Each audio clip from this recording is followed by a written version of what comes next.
하나님의 은혜가 여러분들 가운데 함께 하시기를 주님의 이름으로 축원합니다. 여러분이 하나님을 찾습니다. 그리고 사람들에게도 하나님을 찾으라고 말하지요. 우리가 하나님을 찾는 이유가 뭘까요? 우리가 하나님 앞에 나와 여호와 앞에 나아가서 기도해야 될 이유가 뭘까요? 사실 세상에 의지할 곳이 없기 때문입니다. 오늘 1절 말씀 이렇게 말씀하고 있습니다. 1절 말씀을 한번 먼저 보지요. 너 학대를 당하지 아니하고도 학대하며 속이고도 속임을 당하지 아니하는 자여 화 있을진저 내가 학대하기를 그치면 내가 학대를 당할 것이며 내가 속이기를 그치면 사람이 너를 속이리라. 이게 무슨 얘기냐면요, 유다라고 하는 나라가 있습니다. 저 북동쪽에 아수르라고 하는 큰 나라가 있습니다. 그리고 저 남서쪽에 애굽이라고 하는 또 큰 나라가 있어요. 자, 이런 여러 나라들이 지금 유다에 계속해서 영향을 줍니다. 자, 그런데 아수르라고 하는 나라가 일어나서 유다를 칠 때, 근데 그 나라가 갑자기 망했어요. 그럼 막 박수를 칩니다. 잘 됐다. 아니, 저 악한 세력이 무너졌으니까 됐다.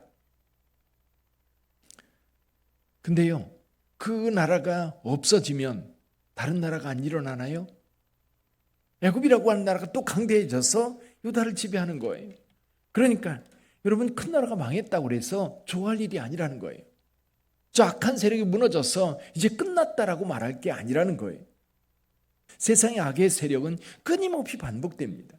여러분, 세상을 의지하려고 하고 우리를 괴롭게 하는 것들, 그것을 바라보다가 그게 무너졌다고 해서 우리가 박수칠 일이 아니라는 거지요. 여러분, 그래서 2절에서 선지자는 이렇게 기도합니다. 여호와여, 우리에게 은혜를 베푸소서. 우리가 주를 앙망하오니. 자, 우리가 어디를 바라볼 수 있을까? 이번에도 이스라엘이 지금 전쟁이 양면으로 벌어지고 있거든요. 남쪽에 하마스라고 하는 가자 지구에 있는 저항 세력들이 이번에 이스라엘을 공격하면서 전쟁이 났습니다. 근데 사실 하마스보다 훨씬 더 강력한 무기와 세력을 가지고 있는 또 하나의 무장단체가 있습니다. 레바논에 거주하고 있는 헤즈볼라라고 하는 그런 단체인데, 여기에서 이제 공식적으로 전쟁을 선포하고 이스라엘을 공격하기 시작을 했어요. 그러다 보니까 헤즈볼라의 수장이 이번에 사살이 됐습니다. 이번에 이스라엘의 공격으로 죽었어요. 그럼 팔레스타인 사람들은 뭐라고 그러냐면, 지도자 한 사람을 죽이면 10사람이 지도자가 날 거라는 거예요. 그럼 한 사람이 죽어서 끝나는 게 아니라 계속해서 일이 반복되고, 원한이라고 하는 것은 그렇게 되거든요. 지금 오늘 여기 이 말씀 속에서도 마찬가지입니다. 우리를 해하던 세력이 무너지고 그 세력이 이제 어려움을 당하게 됩니다. 그러면 또 다른 세력이 일어나가지고 여기 유다를 괴롭히는 거죠. 여러분, 저와 여러분들이 신앙생활 할 때도 그렇습니다. 우리가 세상에 살아갈 때 세상 것을 의지하면 우리를 괴롭게 하던 것도 마찬가지예요. 그 괴로움의 근원을 끊어버려야지. 사실 우리를 괴롭게 하고 힘들게 하는 게 뭘까? 여러분, 돈일 수도 있고 건강일 수도 있고 또 세상의 어떤 세력들, 정치 세력일 수도 있고, 그렇죠. 우리나라 같은 경우도 일제의 강점기에 6.25 전쟁, 또 뭐 여러 가지 정권이 바뀌면서 어려움을 겪었던 많은 일들이 있었어요. 그런 많은 일들 가운데 여러분, 저와 여러분들이 그것을 의지하려고 하면, 아니면 또 다른 세력을 끌어들여서 우리가 좀 어떻게 편안하려고 하면, 여러분, 그 굴레에서 벗어날 수가 없어. 지금 선지자가 우리에게 말하는 것은 그겁니다. 우리를 구원할 자는 오직 창조주이신 여호와 하나님뿐이라는 겁니다. 그래서 이렇게 기도합니다. 주는 아침마다 우리의 팔이 되시며 환난 때에 우리의 구원이 되옵소서.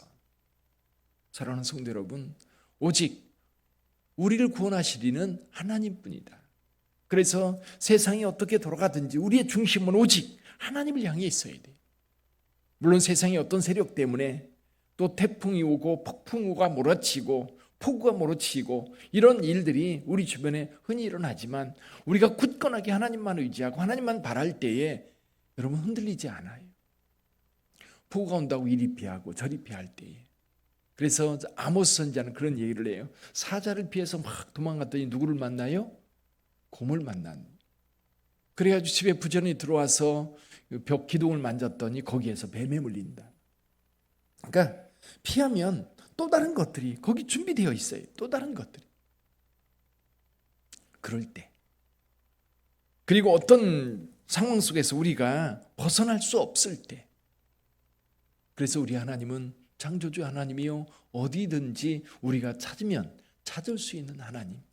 그 하나님께서 오늘 저와 여러분들과 함께 하시는 줄 믿습니다.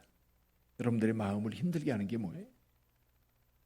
여기서 어떻게 하면 벗어날 수 있을까? 우리 여기서 어떻게 하면 우리가 해방을 받을 수 있을까? 우리가 그런 고민을 가지고 있습니다만은 길은 한 가지예요. 오직 예수 그리스도를 향해서 나갈 때 그분이 우리의 힘이 되어 주시고 우리의 능력이 되어 주신다. 우리 빛된 교회가 오늘까지 왔습니다. 지난 48년 동안 우리 교회가 여기 달려왔어요. 제가 와서도 10년이 지나면서 우리 하나님께서 여러 가지 어려운 일도 있었고 기쁜 일, 행복한 일, 많은 일들이 있었습니다. 그러나 분명한 것은 우리 하나님께서 함께 하실 때 교회는 세워지고요. 하나님께서 함께 하실 때 여러분의 가정도 세워지고요. 하나님께서 함께 하실 때 이 사회도 흔들림 없이 세워지는 겁니다. 사랑하는 성도 여러분, 우리 빛된 교회가 그리고 우리 저와 여러분들이 변함없이 흔들림 없이 우리와 함께 하시는 주님을 늘 앙망할 수 있기를 주님의 이름으로 축원합니다. 어린아이들이 어떤 위험만 처하면 막 엄마한테 달려오는 것처럼 저와 여러분들은 세상을 살다가 조금만 힘들어도 주님을 찾고요. 답답해도 주님을 찾고요. 또 힘들어도 주님을 찾고요. 사탄의 역사가 강력하게 나타날 때도 주님을 찾고요. 또 살다 보니 어려운 일들을 만나요. 그럼 무조건 주님 찾는 거예요. 주님을 바라는 거예요. 여기 여호와여 우리에게 은혜를 베푸소서. 여호와여 우리에게 은혜를 베푸소서. 우리가 주를 앙망하오니 주는 아침마다 우리의 팔이 되시며 환난 날에 구원이 되어 주옵소서. 오늘 우리의 기도문입니다. 이 말씀으로 하루를 살면서 기도하는 저와 여러분들이 되기를 주님의 이름으로 축원합니다. 기도하겠습니다.